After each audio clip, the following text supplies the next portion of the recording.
Hi, Drama 30 class. This is Davina Lucio, and I'd like to present my oral requirement. First, I'd like to say that I'm sorry for being late for this assignment. I was sick since Thanksgiving with strep throat. And to go on, I'd like to present two movies, both Stand and Deliver and Salt of the Earth. And for these two movies, I'll be going over the political agendas, artistic elevation, and social concerns. How I'd like to go about this is I'd like to do one of those points for both movies um, each time. So do social secure concerns for both movies and then go on to the next point and then the next point. Um, to start, I'd like to go with artistic elevation. And for both movies, it's not very easy to go about the artistic elevation for me because it's not really something I completely look at when I look at a movie. I'll be honest. That's why I picked it because it's something that was kind of a challenge for me. But I kind of conceded that for both movies, the art was more so in the topic or the actual story that the movie presented. But to start off, I'd like to say that for both movies, music definitely had a key. Um, I remember that for Salt of the Earth, much of the time, when it came down to different kinds of emotions of sad and happiness, music, that the music that was in the scene was really what was kind of heart wrenching. And it was also the same for Salt of the Earth, especially with it being an older movie. There wasn't much cultural music in it, not like the cultural music that I heard in um, Stand and Deliver. So music was definitely something that was huge. What I didn't see a whole lot of in Salt of the Earth was a lot of editing or camera trickery. Well, not really trickery, but usage.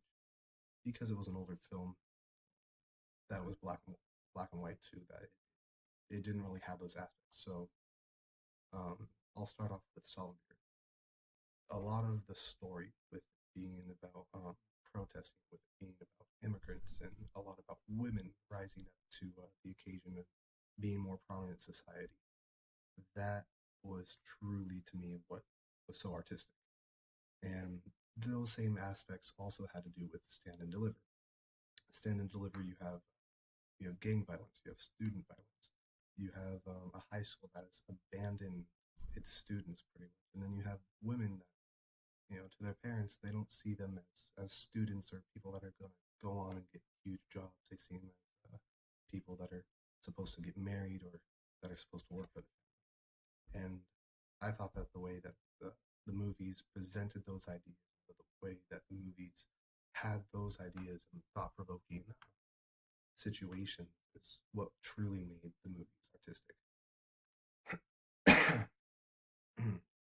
Now, for social concerns, I'd like to go through Stand and Deliver first.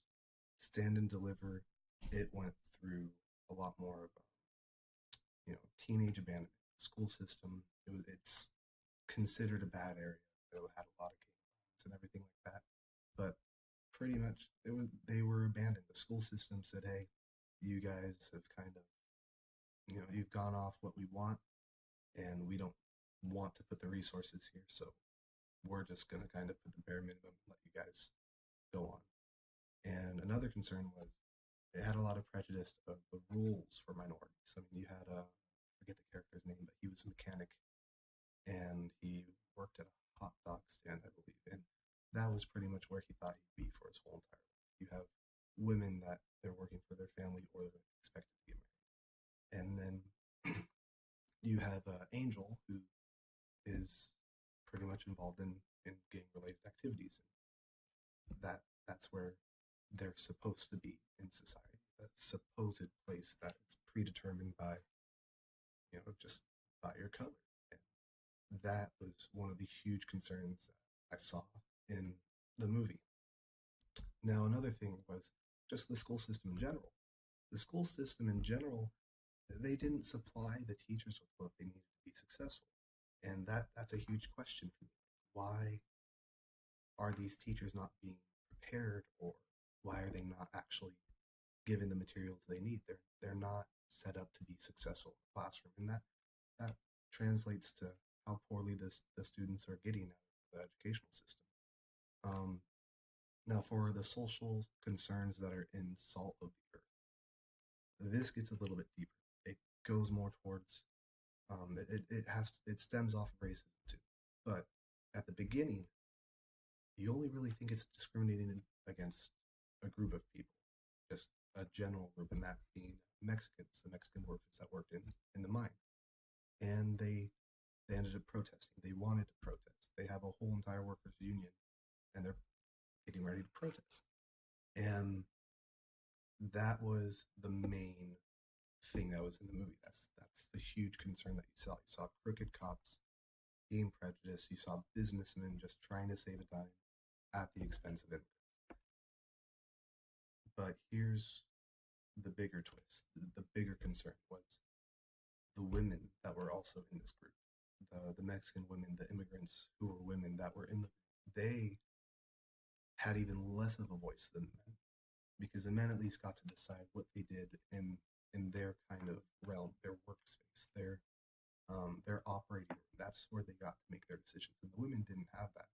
So the women voicing their opinion during the protesting meetings and all that stuff, they got their way into society. That's how they really made their big impact. And at the time of the movie, that's what kind of contributes to the artistic elevation too, is that these ideas weren't really there. This was all new. The fact that there was protesting, women's rights wasn't really something that they knew about at the time, or sorry, not knew about. It's something that they um, thought about so much. It wasn't something that was sort of popular to say. So that was also a huge, social concern that it was new, something that really provoked people to think. Um, so for the Politica agendas, I'll just continue on Salt of the Earth. It had a lot to do with just the the, the rights of the people. Um, it protesting and workers' compensation and making sure everything like that's in order. That really it sparks anyone's ideas of how people should be treated in the workplace. On top of that, that was one of the earliest movies to really make something of immigration. Made a lot of stuff about immigration, how people that are here from other countries get treated differently by businessmen and by police, and how that needs to be corrected.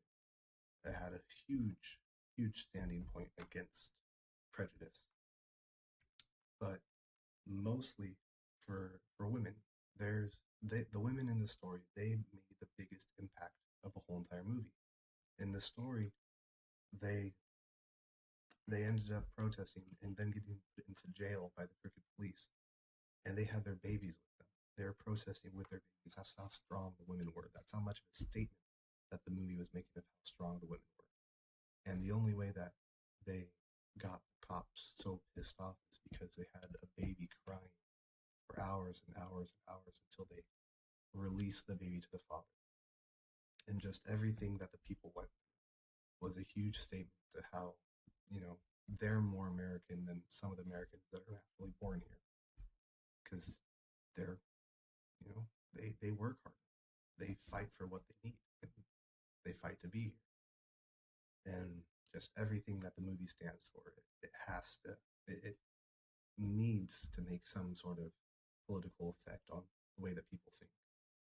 Now, for Stand and Deliver, the political agendas in this,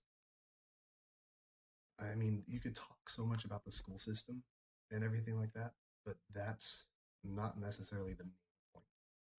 It's more so of how the government views the area, or the neighborhoods of, you could say, the ghetto or the poorer areas. So, to start with the school system in that area was abandoned. The government basically said, you're on your own. Now, the schools that have the population of minorities, those are, you don't really say that they need the most help, but if it's needed, they they should get the help that they need so that they can prosper. You have you have children like Angel, who's in gang related activities, Anna Delgado, whose parents are trying to make her just work. The opportunities aren't there for them in the schools, and that's the school's fault. So the political agenda there is to make the school better so that the kids can do better in life. Now, another thing is that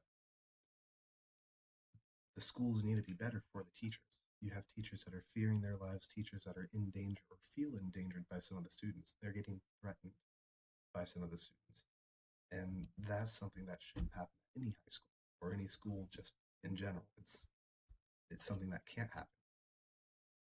But something on top of that is just there's also the the sexism that's in it, and that goes for I'm not really sure what her name is, but when she's at home, um, it was for one of the signatures or something like that. And it was one of the mothers who kept putting the idea in her head that you're supposed to just be pretty so that you could get married or something like that. It was one of those kinds of ideas, and the agenda there it has to do more with kind of a feminism movement. Puts puts into perspective that women need to know that they're more than just skin deep. And really, for both of the movies, they have their similarities for it being more of an immigrant kind of movement or story, and also with it has women in there.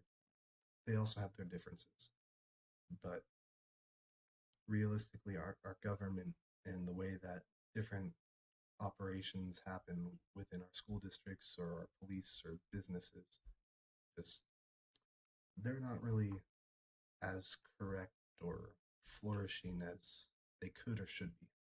And both of the movies to me were very interesting.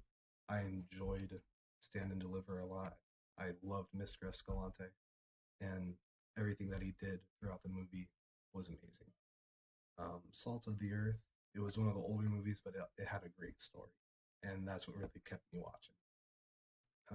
Other than that, I really enjoyed all the movies that I've watched throughout this course, and this is actually my first time actually making a video for an online class. This is my first online class. Um, but I've enjoyed this whole entire journey. Again, I apologize for posting this so late. Um, but I hope the people that do watch this find it thought provoking. But with that, thank you for watching. And I'll be on this discussion forum.